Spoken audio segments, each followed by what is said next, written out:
What we are witnessing today marks a decisive and dangerous widening of the conflict. Iran has issued a stark declaration: every American military base in the region is within its reach. That statement is no longer rhetorical. Iranian missiles have been launched not only toward Israel, but toward American installations in Bahrain, Kuwait, and the United Arab Emirates, with reports of interceptions over Gulf airspace. One line captures the gravity of what has occurred: the missiles did not stop at Israel's borders.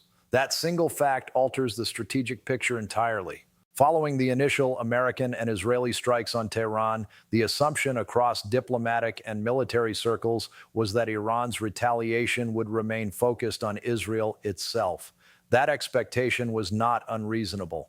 Iran has long framed Israel as its primary adversary, and previous escalations have largely followed that logic.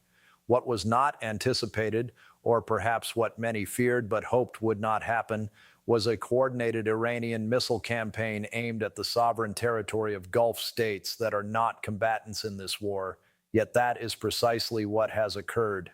Iran's Islamic Revolutionary Guard Corps confirmed openly and without qualification that it targeted 4 American military installations across the Gulf in a single, coordinated salvo. These included Al Udeid Air Base in Qatar, the largest American military installation in the Middle East; Al Dhafra Air Base in the United Arab Emirates, a critical U.S. Air Force hub, facilities in Kuwait, and the headquarters of the United States Fifth Fleet in Bahrain, the nerve center of American naval power across the Persian Gulf and beyond. 4 countries, 4 American bases, one deliberate simultaneous strike package launched alongside missiles aimed at Israeli population centers. This is the most significant expansion of the Iran-Israel war since the conflict began. And to understand why, we must examine not only the military targets, but the political meaning of where those missiles landed or attempted to land. Nowhere is that meaning more concentrated than in Qatar. Al Udeid Air Base lies southwest of Doha and serves as the forward headquarters of United States Central Command, the body responsible for overseeing all American military operations across the Middle East. It hosts the region's primary air operations center, coordinating U.S. air power from fighter aircraft to tankers, surveillance platforms, and logistical support. At any given time, between 10,000 and 12,000 American personnel are stationed there. In strategic terms, it is the operational brain of the American military presence in the region. And yet Qatar occupies a unique political position. It hosts the largest U.S. military base in the Middle East while simultaneously maintaining functional diplomatic relations with Iran. In recent weeks, it has been the principal venue for sensitive back-channel negotiations between Washington and Tehran, facilitated by senior American and Iranian officials. Qatar is not a combatant in this conflict. It has no military alliance with Israel.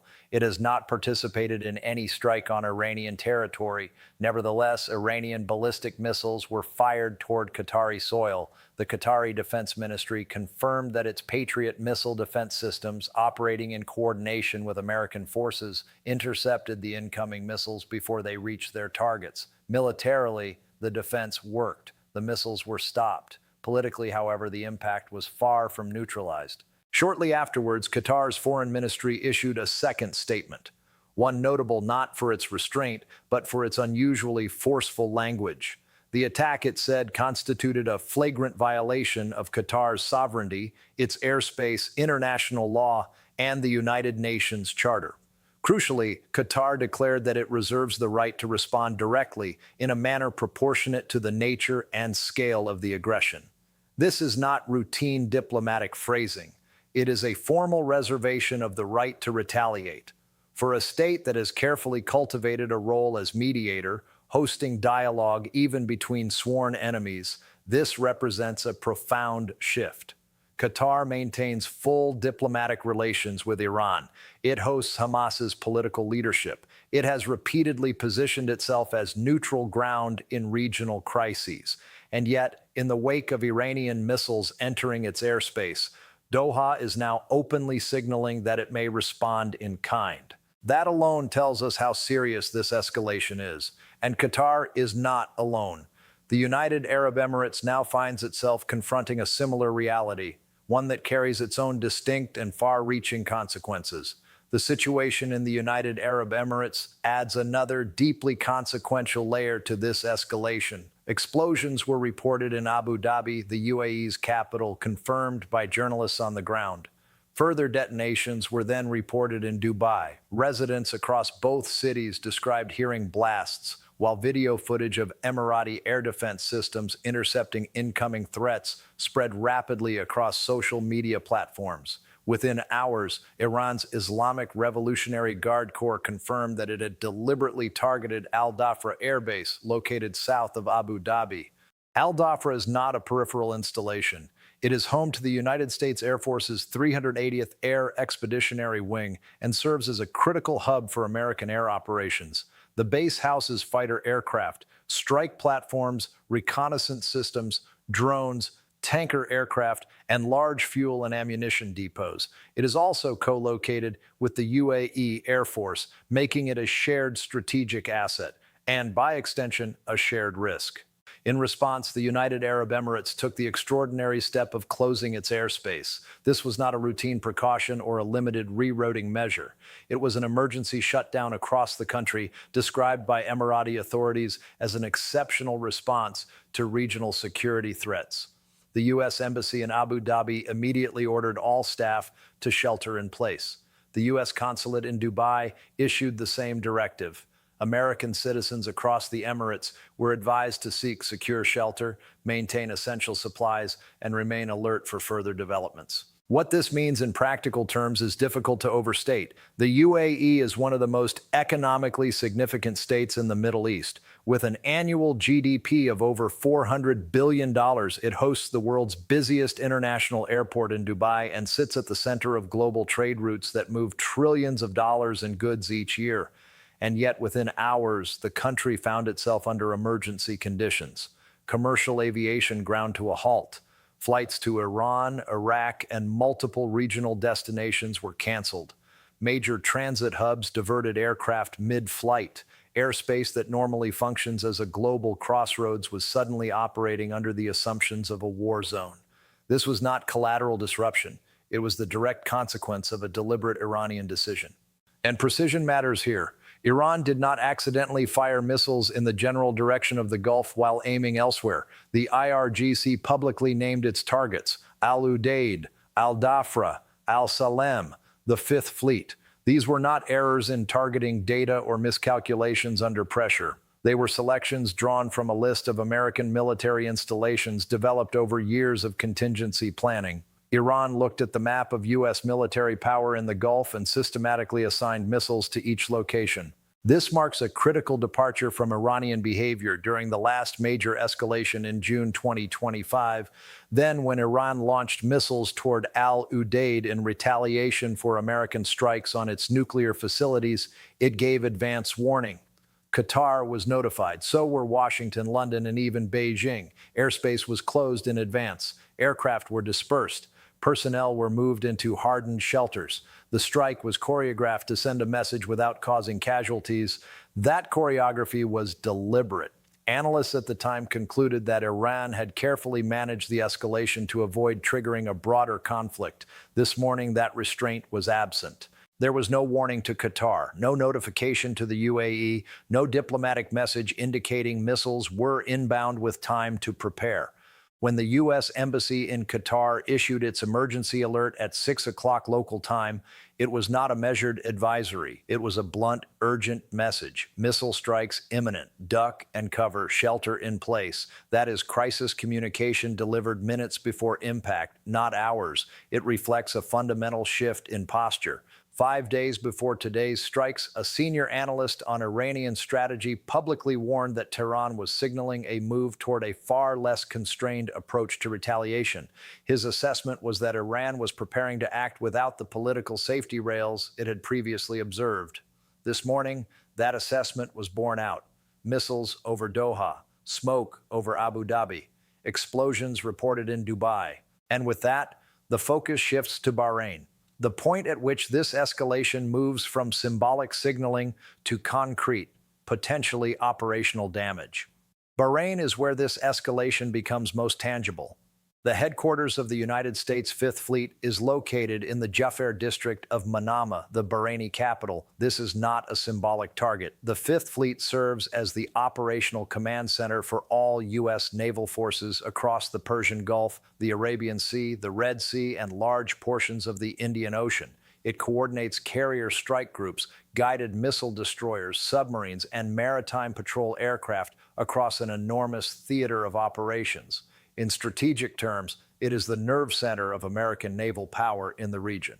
Iranian state-linked media confirmed that the Fifth Fleet base was struck. Bahraini authorities acknowledged the attack. Journalists on the ground reported smoke rising from the Jaffa area, and video footage circulating online appeared to show an impact, followed by fire at or near the facility. A U.S. official described the situation as active, language used by the American military to indicate an ongoing emergency rather than a concluded incident. Bahrain's Interior Ministry responded by activating air raid sirens and issuing public instructions urging residents to seek shelter and remain calm. Movement was discouraged, except where necessary to allow emergency services to operate. These are not measures taken lightly. They reflect the reality that a key piece of American command infrastructure had come under direct ballistic missile attack. This matters because striking the Fifth Fleet headquarters is not merely an act of intimidation. It is an attempt to disrupt the command and coordination mechanisms that underpin American military operations across the region. Iran was not simply signaling that it can reach Israel or even that it can fire missiles into Gulf airspace.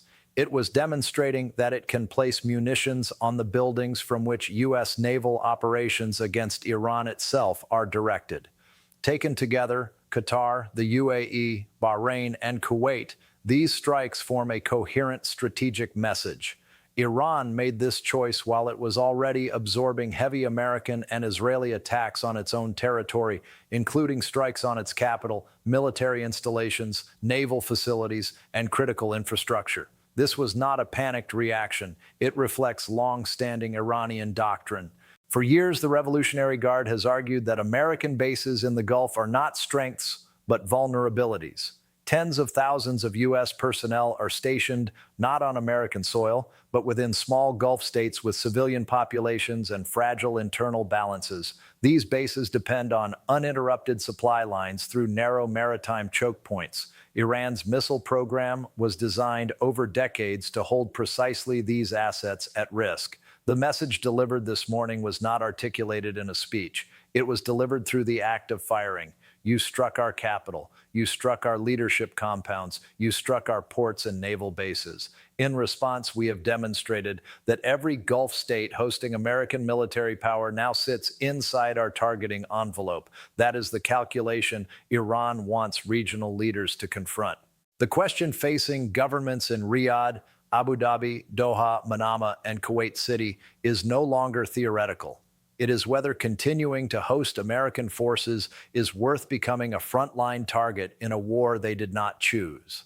This explains why the strike on Qatar was never about destroying Al Udeid. Iran knows that a single missile salvo cannot neutralize a base protected by hardened shelters, dispersal protocols, redundant command systems, and advanced air defenses. Iran also knew its missiles were likely to be intercepted. The strike itself was not the objective. The political effect of the strike was. Every Gulf government is now forced to reassess its position. Qatar, having intercepted the missiles and condemned Iran in unusually strong terms, still hosts Iranian-linked political actors and critical diplomatic back channels. How it reconciles those competing realities in the coming days will shape its foreign policy for decades. The UAE, meanwhile, has seen explosions reported in both Abu Dhabi and Dubai, closed its airspace, and placed its population under emergency advisories. A country that has built its global economic model on the promise of stability has now been reminded that geography can override branding. The cost of its regional alignments has just increased. What happens next will become clearer in the next 12 hours. If Iran launches further waves against Gulf bases, it will signal a sustained campaign aimed at degrading American forward-basing infrastructure. If the strikes stop here, it may indicate that Tehran has delivered its warning and is now waiting to see how the region responds. Particular attention will be paid to assessments from Bahrain regarding the operational status of the Fifth Fleet headquarters. Any damage to command and control capabilities would have consequences far beyond the immediate strike itself. Equally important will be the response of regional institutions. Previous Iranian attacks on Gulf states prompted strong condemnation. With multiple member states now struck in a single morning, pressure for collective coordination will be intense. But perhaps the most important signal will be quieter. Whether Gulf governments privately encourage American forces to increase operations or discreetly urge restraint will reveal whether Iran's gamble has worked. This same calculation was attempted in June 2025. It failed. Then Iran gave warnings. It choreographed its retaliation. It offered every government a way out. This morning, there were no warnings. Missiles crossed Qatari airspace without notice. Explosions were heard over Abu Dhabi and Dubai. Smoke rose from the district housing the command center of American naval power in the Gulf. The missiles fired today were ballistic, but their trajectory was political. Where that trajectory ultimately lands, which governments hold their nerve and which begin to reconsider the price of hosting American power, will shape the course of this conflict for months to come.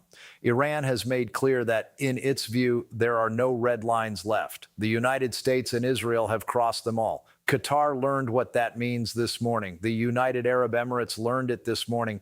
Bahrain learned it this morning. The question now is who learns it next?